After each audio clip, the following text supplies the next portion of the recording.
capítulo 2 y versículo 7. El libro de Malaquías es el último libro del Antiguo Testamento. Aleluya. Bien. ¿Lo tienen? Malaquías capítulo 2 y versículo 7. Amén. Cuando lo tengan pueden alabar, bendecir y glorificar el nombre de Dios. Muy bien. Lo vamos a leer entonces honrando al Padre, al Hijo y al Espíritu Santo. Y dice así: porque los labios del sacerdote han de guardar la sabiduría, y de su boca el pueblo busca la ley, porque mensajero es de Jehová de los ejércitos. Oremos. Padre santo y bendito que estás en los cielos, hoy venimos delante de ti, Señor Jesús, y te doy las gracias por un nuevo día que nos has regalado, Señor. Guiadnos, protegednos, Señor Jesús, y abre el entendimiento de cada uno por nombre, Señor Jesús. Habla primeramente a mi vida, Señor Jehová, y que tu palabra sea, Señor, y no, Señor Jesús, lo que nosotros queremos decir. Quita todo tropiezo espiritual, Señor. Oh Cordero Santo de Dios, en tus manos ponemos esta palabra. Amén y amén. Amén. Gloria a Dios, hermanos. Vamos a predicar un breve mensaje rapidito, pero yo espero que me presten mucha atención porque quisiera hablar acerca del liderazgo espiritual, ¿sí? Quise compartirles este mensaje especialmente el día de hoy porque veo que hay muchas personas, y cuando hablamos de liderazgo, yo les estoy diciendo liderazgo espiritual, no liderazgo de la iglesia. Esto quiere decir, hermanos, que ustedes, por ejemplo, las personas que son padres de familia, son líderes en sus casas. Y cuando papá no está, o cuando el jefe no está, o la cabeza no está, tiende a ser el líder la mujer, ¿verdad? Otro aspecto sería que las personas que se han graduado o tienen algún título de cualquier aspecto académico, también son líderes de sí mismas. Entonces, básicamente, todos esta noche somos líderes de nosotros mismos, ¿sí? Entonces, quiero dar algunos aspectos de lo que es el liderazgo espiritual, ¿sí? Y vamos a ver qué dice la Biblia precisamente de eso, ¿sí? Muy bien, vamos ahí al libro de Malaquías que acabamos de leer, ¿sí? Capítulo 2 y su versículo 7, y dice así: porque los labios del sacerdote han de guardar la sabiduría, y de su boca el pueblo buscará, ¿qué cosa? La ley. Las personas que están allá en la calle y las personas que están aquí dentro de la iglesia siempre buscan en los que son principales, o sea, en el sacerdote, o en los líderes de la iglesia, o en los líderes, ¿sí? Buscan ¿qué cosa? La ley. O sea, ellos buscan ver perfectamente a las personas que dirigen una iglesia. Siempre están con los ojos viendo y muchas veces criticando cualquier aspecto, cualquier errorcito, por más mínimo que sea. Ellos están criticando, y en eso sí están pendientes, pero en las cosas buenas muchas veces no están pendientes. Están pendientes viendo en qué momento falla el que está predicando o el que está cantando. Básicamente lo que quieren es ver errores. Entonces aquí dice prácticamente el sacerdote es sabio e inteligente, ¿sí? Pero el pueblo dice ahí, ¿verdad? Busca la ley. Pero continúa diciendo: y de su boca el pueblo buscará la ley, porque mensajero es de Jehová de los ejércitos. Ahora, muy bien, aquí viene y añade esta pequeña oración. ¿Por qué el pueblo busca la perfección en los pastores, en los líderes, en los padres? ¿Por qué busca la perfección en eso? ¿Ustedes saben por qué la buscan? Pues porque somos luz y sal de la tierra. Y tenemos, básicamente nosotros tenemos que dar un buen ejemplo a los que están allá en la calle, ¿sí? Lo que pasa, hermanos, es que, por ejemplo, si alguien de acá habla una mala palabra estando allá afuera, cuando alguien lo escucha van a decir, los cristianos no son tan cristianos. Y el problema es que cuando dicen los cristianos, ahí me añaden a mí también. Y los añaden a todos los demás, a los que prácticamente tratamos la manera de estar presentemente en la casa de Dios, o a los que tratamos la manera de caminar firmemente en Dios. Ellos no dicen, esta persona que se dice ser cristiano, ellos no dicen eso. Ellos dicen, los cristianos, y ahí vamos todos incluidos. Amén. La otra vez hablaba con alguien y me dijo algo tan cierto. Me dijo, querés encontrar a gente, pero como ellos hablan malas palabras, ¿verdad? Querés encontrar a la gente más peor en el mundo. ¿Sabes dónde las puedes encontrar? En la iglesia. Y tienen razón. Sí, el mundo se ayuda en sí mismo. Hay personas allá afuera que cómo se ayudan, yo lo he visto. Pero entre la iglesia muchas veces hay una especie de confusión. Y Dios no quiere eso para nuestra vida, ¿sí? Muy bien, el primer principio que quiero poner, yo creo que todos lo saben aquí, ¿verdad? ¿Quiénes se saben el libro de Mateo, capítulo 6 y versículo 33, si no estoy mal? Sí, Mateo capítulo 6 y versículo 33. ¿Qué es lo que dice ese pequeño párrafo? Bueno, dice, buscad primeramente el reino de Dios y su justicia, y todas las cosas te serán añadidas. Y después añade lo siguiente, por nada estén afanados, porque cada día trae su propio afán. Entonces, el primer punto para un líder espiritual es, ¿qué cosa? Buscar a Dios todos los días. Que lo primero en nuestra vida como cristianos tiene que ser buscar a Dios. Y a eso se le llama disciplina férrea. Disciplina férrea. Buscar a Dios en primer lugar. Fíjense que la Biblia tiene misterios. Y a mí me gusta bastante lo que son los misterios de la Biblia. Me gusta profundizar mucho en la Biblia. En diversas ocasiones yo le preguntaba a la persona que me instruyó a mí acerca de la Biblia, cómo era que podía interpretar estas cosas. Y me dio una clave. Me dijo que todos los misterios de la Biblia, la misma Biblia también trae sus propias interpretaciones. Entonces, leyeron el versículo de Mateo capítulo 6 y versículo 33. Decía eso. Buscad primeramente el reino de Dios y su justicia. Amén. Muy bien. Entonces, ¿cómo puedo buscar yo el reino de Dios y su justicia? Muy bien. Entonces vamos a ver cómo es exactamente que se puede buscar el reino de Dios y su justicia, para que ustedes se den cuenta que la Biblia lo trae diciendo desde arriba para abajo, o desde la primera página hasta el Nuevo Testamento. Quiero que vayamos al Antiguo Testamento y vayamos al libro de Josué, capítulo 1. El libro de Josué, hermanos, capítulo 1 y versículo 8. Yo creo que muchos se saben estos textos, ¿verdad?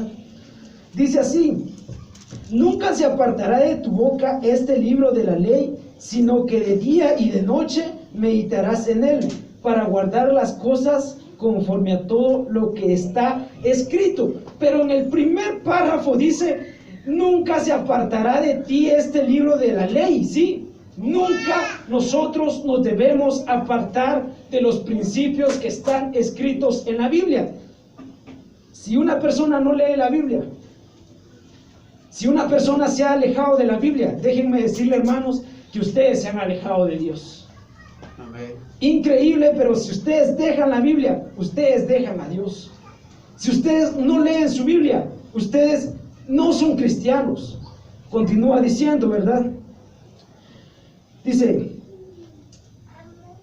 en este libro de la ley, sino que de día y de noche meditarás en él. Volvamos otra vez al versículo 8. Dice, nunca se apartará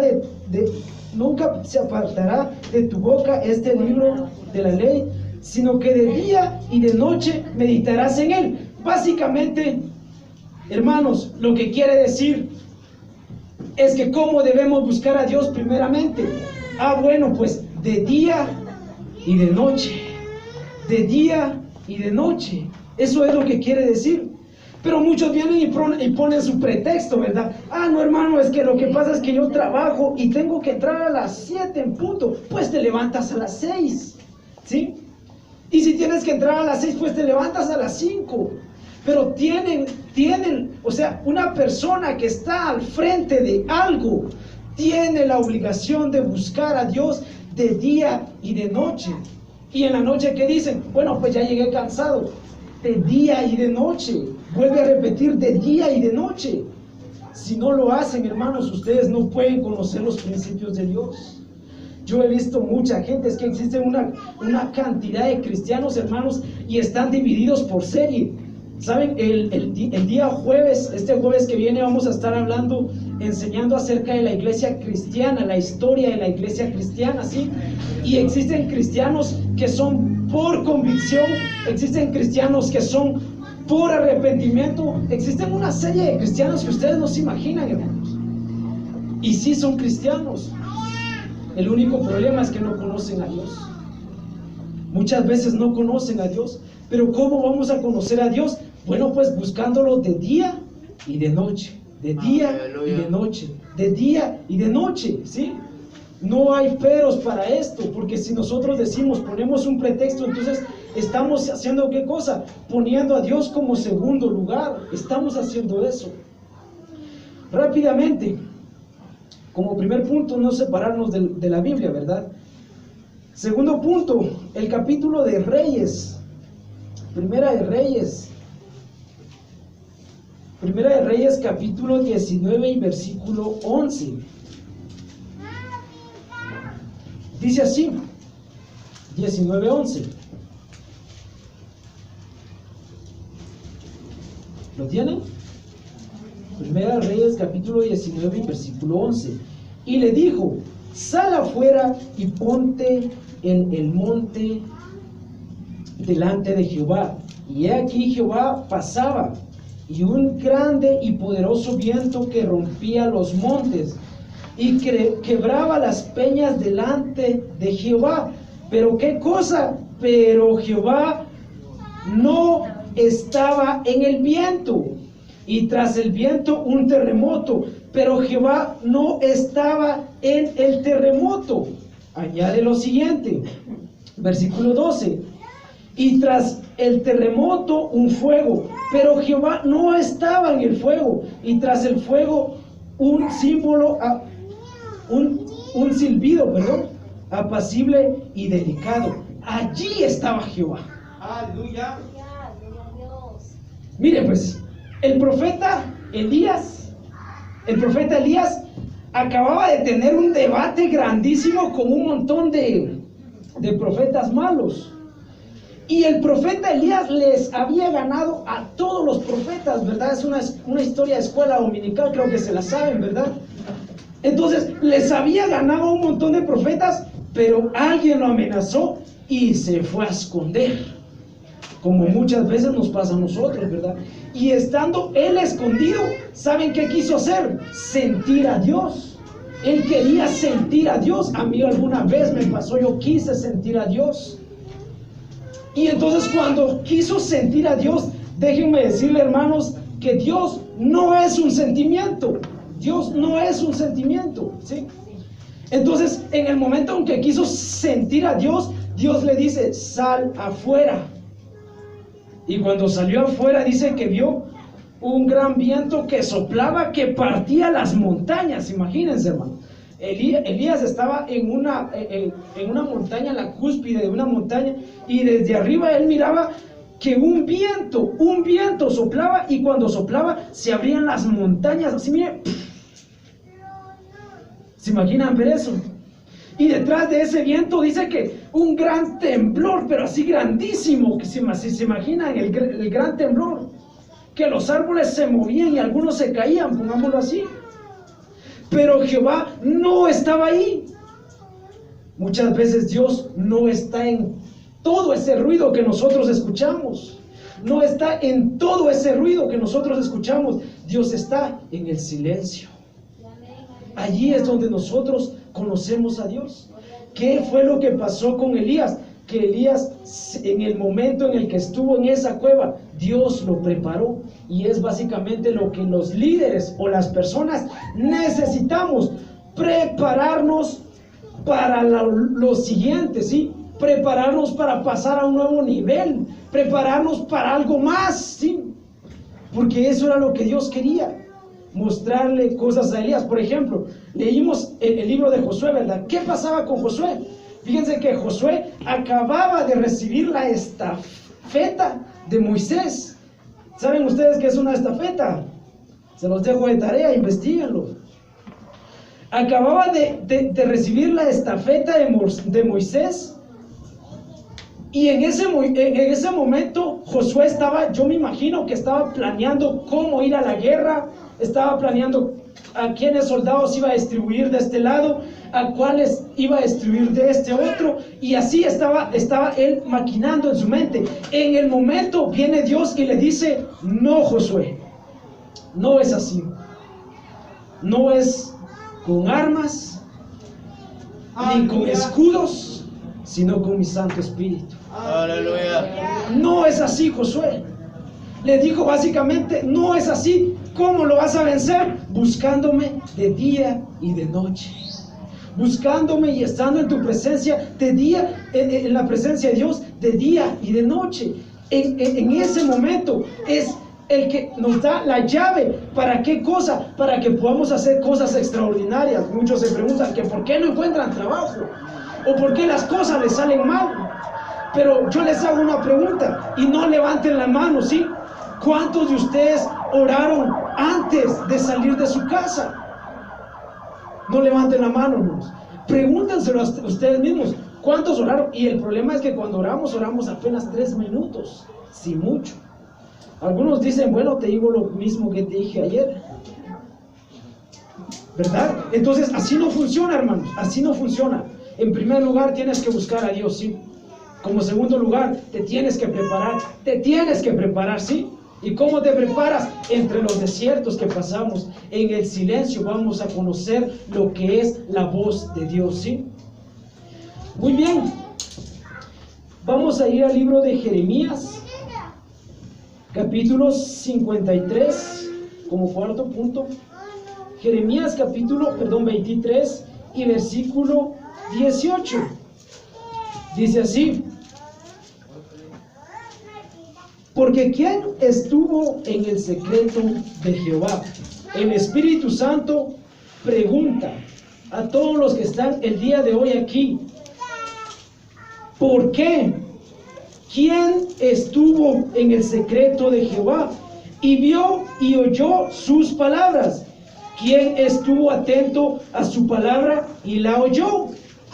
Y dice: he aquí la tempestad de Jehová saldrá con furor, y la tempestad que está preparada caerá sobre la cabeza de los malos. ¿Quieren saber de qué está hablando este versículo? Adelantémonos un poquito más. Ahora vayamos al versículo 22.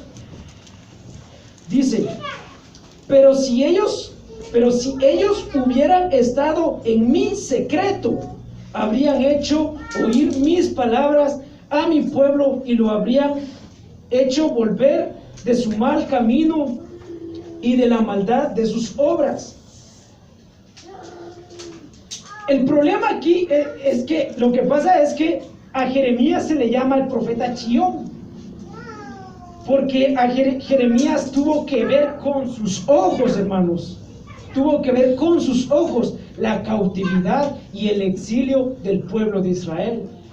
Entonces, en el momento en el que Jeremías tenía que darles la palabra, él tenía que decirles y corregirles: si ustedes no se arrepienten, ustedes van a sufrir persecución. ¿Y saben qué hacía el pueblo? No le creía. Tanto que el rey vino y dijo: bueno, es que Jeremías nos profetiza solo cosas malas, voy a levantar a mis propios profetas. Y en el momento en que dijo que voy a levantar a mis propios profetas, pues los levantó, y sus profetas empezaron a profetizar solo cosas buenas. Entonces viene Dios y le dice a Jeremías: ¿quién de estos profetas estuvo en el secreto de Jehová. ¿Ustedes saben qué es el secreto de Jehová? ¿Qué es la palabra secreto? Es algo que nos decimos, ¿verdad? Algo que, por ejemplo, yo hablo con alguien, pero calladito. Y así nadie nos escucha. Eso es un secreto. Entonces, ¿cuál es el secreto de Jehová? La oración. ¿Se recuerdan ustedes de Mateo capítulo, de Lucas 11 y de Mateo capítulo 6? Donde dice, cuando tú ores, cierra la puerta que está detrás de ti. ¿Se recuerdan de ese versículo? Y en el secreto hablarás con tu Padre, y tu Padre que oye en lo secreto te recompensará en público. Entonces, ¿cuál es el secreto de Jehová? Pues la oración, hermanos. El punto más importante de una persona, un líder. Y hablo básicamente de un líder a sí mismo, o sea, no básicamente que tenga responsabilidades en la iglesia o que tenga responsabilidades en donde sea. Hablo porque nosotros somos líderes de sí mismos. El punto más importante, hermanos, es la oración, estar en el secreto de Jehová. ¿Y cómo estamos en el secreto de Jehová? Pues lo dice Josué, ¿verdad? De día y de noche. De día y de noche. Vamos al libro de Lucas, mejor, hermanos, para ver esto que no es una mentira. Lucas 11, hermanos. Lucas 11. Dice así: aconteció que estaba Jesús orando en un lugar, y cuando terminó, uno de sus discípulos le dijo: Señor, enséñanos a orar, como también Juan enseñó a sus discípulos. Miren pues, los discípulos de Jesús, hermanos, yo no sé ustedes, pero cuando uno mira milagros, las emociones se elevan, ¿verdad? Cuando uno mira cosas que pasan en la iglesia, las emociones se elevan.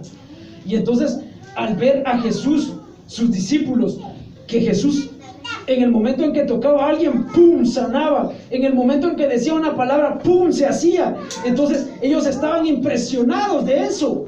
Y en el momento en el que miraban eso, ellos se impresionaban y querían también hacerlo, pero ellos no podían.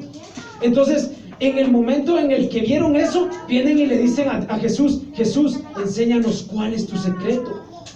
Pero no nos enseñes, ahí no dice enséñanos básicamente la oración, dice enséñanos a orar. O sea, enséñanos en qué momento debemos hacerlo y cómo debemos hacerlo. Entonces, básicamente los discípulos y el secreto de Jehová era la oración. La oración era el secreto de Jehová. Mateo capítulo 6. Mateo capítulo 6 y su versículo 6. Dice así: mas tú, cuando ores, entra a tu aposento y cerrando las puertas, ora a tu Padre que está en secreto. Casualidad que aparezca la misma palabra, ¿no, verdad? Y tu Padre que ve en lo secreto te recompensará en público. Ahora volvamos a nuestro versículo de Jeremías capítulo 23 y su versículo 22. Y vamos a ver si esto coincide, ¿sí? Jeremías capítulo 23 y su versículo 22 dice así: pero si ellos hubieran estado en mi secreto, o sea, si ellos hubieran orado a Dios, hubieran hecho oír mis palabras a mi pueblo y lo hubieran hecho volver de sus malos caminos y de la maldad de sus obras. Si la persona que va a tomar una decisión no ora, si el líder que está presente delante de su casa como padre de familia no ora, no puede escuchar la voz de Dios, y lo que haga, las decisiones que tomen, les va a salir mal, y el problema es que después le echan la culpa a Dios y dicen Dios tuvo la culpa, y ese es el problema más grande de los cristianos. Amén. Como les digo, vamos a tratar el día jueves de ver lo que es la historia de la iglesia, y quisiera mostrarles el primer problema que se encontró la iglesia apostólica. El primer problema que se encontraron la primera iglesia en el mundo. ¿Saben ustedes cuál fue el primer problema? Vamos a ir al libro de Hechos. El libro de Hechos, amén, su capítulo 6. Libro de Hechos, su capítulo 6 y su versículo 1. ¿Lo tienen? Muy bien. Dice así la palabra de Dios: en aquellos días crecieron en número, o sea, creció la iglesia, ¿verdad?, de los discípulos. Hubo murmuración de los griegos contra los hebreos, de que las viudas de aquellos eran desatendidas en la distribución diaria. Entonces los 12 convocaron a la multitud de los discípulos y dijeron: no es justo que nosotros dejemos la palabra, no es justo que nosotros dejemos la palabra para servir a las mesas. Buscad, hermanos, entre vosotros 7 varones de buen testimonio, llenos del Espíritu Santo y de sabiduría, a quienes encargar este trabajo. Ahora noten el versículo 4: nosotros persistiremos en la oración y en el ministerio de la palabra de Dios. Aleluya. Para los líderes de esta iglesia, hermanos, ustedes no fueron llamados a recoger la ofrenda. Ustedes no fueron llamados a abrir la iglesia. Eso lo hacen los diáconos o los adecanes. Ustedes fueron llamados a estar en oración.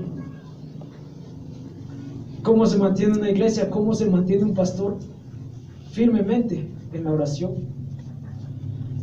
El problema era que viene toda la gente y le empieza a decir a los discípulos: mira, nosotros tenemos nuestras propias viudas y a nuestras viudas no les están dando nada. Entonces, ¿saben qué dicen los discípulos?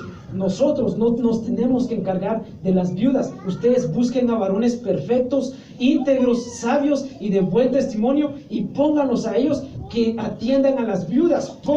Pongan ustedes a quienes recojan la ofrenda. Pongan ustedes a quienes abran la puerta. Pongan ustedes a quienes. Pero nosotros tenemos que persistir en 2 cosas. ¿Cuáles son?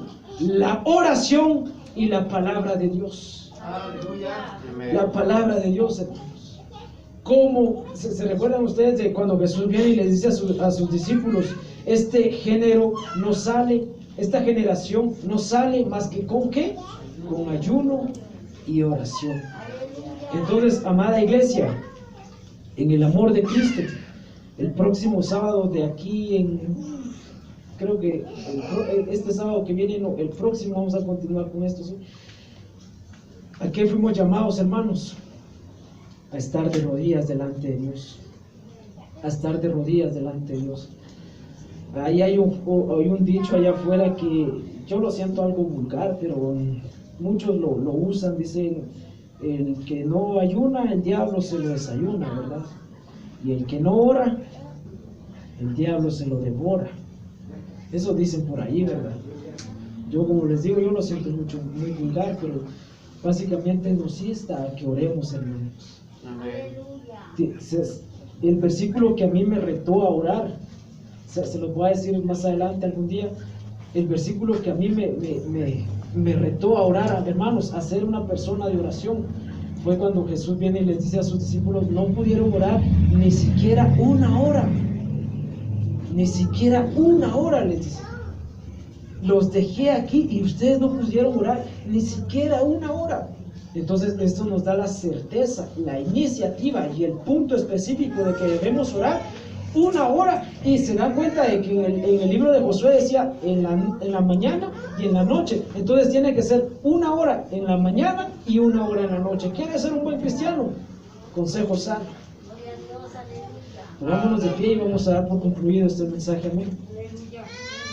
Padre Santo y bendito que estás en los cielos, te doy las gracias, Señor Jesús, por lo bueno que tú eres, Señor.